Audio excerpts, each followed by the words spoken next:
Crypto currency سے نفع کمانا، کرپٹو کرنسی لے کر رکھنا اور بعد میں اس پر نفع حاصل کرنا کیسا ہے؟ محمد سرور ثوابی سے۔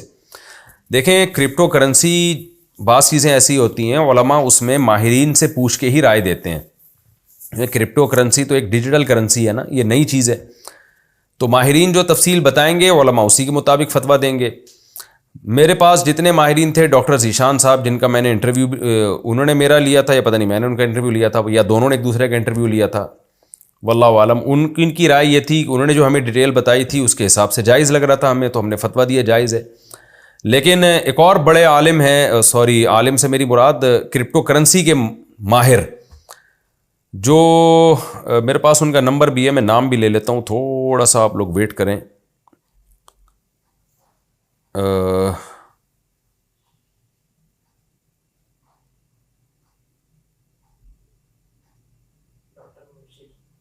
ڈاکٹر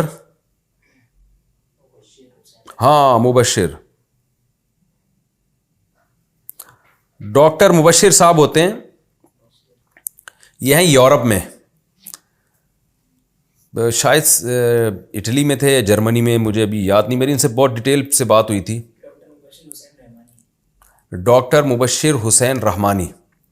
ان سے کافی ڈیٹیل میں میری بات ہوئی ہے۔ ان کو، یہ خود ڈاکٹر ہیں، کرپٹو کرنسی کے بہت ماہر ہیں، ان کا کہنا یہ تھا کہ یہ جائز نہیں ہے، یعنی جو ان کی رائے تھی نا،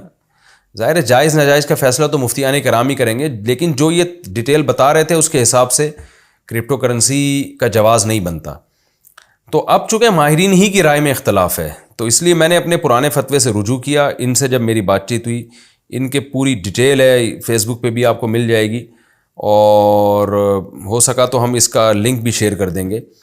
تو اس لیے میں نے پھر اس میں توقف کر لیا ہے، بھائی جو میں نے جواز کا فتویٰ دیا تھا میں اس سے رجوع کرتا ہوں، میں ناجائز نہیں کہہ رہا، کیونکہ ایسا نہ ہو کہ کل پھر کوئی ڈاکٹر صاحب کہیں کہ یہ اس کی ڈیٹیل ہی بدل دیں۔ مفتی کے سامنے جو دو تفصیل آئے گی، مفتی اس تفصیل کے مطابق جواب دے گا نا۔ اب ایک ڈاکٹر الگ تفصیل بتا رہے ہیں، دوسرے ڈاکٹر الگ ڈیٹیل بتا رہے ہیں، تو پھر مفتی بیچارہ کنفیوز ہو رہا ہے۔ تو اس میں مفتی صاحب کا قصور نہیں ہے، یہ قصور یہ اس جو معلومات ہمیں مل رہی ہیں ان معلومات میں ٹکرا ہوا ہے۔ اس کی مثال ایسے ہے جیسے کوئی میڈیسن ہو، اب لوگ ہم سے اس میڈیسن کے بارے میں پوچھ رہے ہیں کہ یہ دوا حلال ہے یا حرام، تو میں ڈاکٹروں سے پوچھوں گا نا کہ ڈاکٹر صاحب اس کے اجزاء بتائیں۔ اب ایک ڈاکٹر کچھ اور بتا رہا ہے، وہ بتا رہا ہے اس میں سور کی چربی شامل ہے، وہ بتا رہا ہے اس میں فلاں فلاں حرام اجزاء شامل ہیں، دوسرا ڈاکٹر کہہ رہا ہے کہ نہیں اس میں سور کی چربی نہیں ہے، تو مفتی تو کنفیوز ہو جائے گا، وہ کہے گا بھائی ڈاکٹروں کی رائے میں اختلاف ہے کہ اس میں ہے کیا۔ تو جب ڈاکٹروں کی رائے میں اختلاف ہے تو ہم یہی کہیں گے بھائی ہمیں نہیں پتہ اس کے بارے میں۔ تو اس لیے ماہرین علماء بھی اس بارے میں زیادہ تر نے توقف کیا ہوا ہے، کیونکہ خود جو ماہرین ہیں، جو کرپٹو کرنسی کے ماہرین ہیں، انہی کی رائے میں اختلاف ہو رہا ہے۔ تو اس لیے جب سے ڈاکٹر مبشر رحمانی صاحب سے میرا رابطہ ہوا ہے، وہ اس فیلڈ کے ماہر ہیں،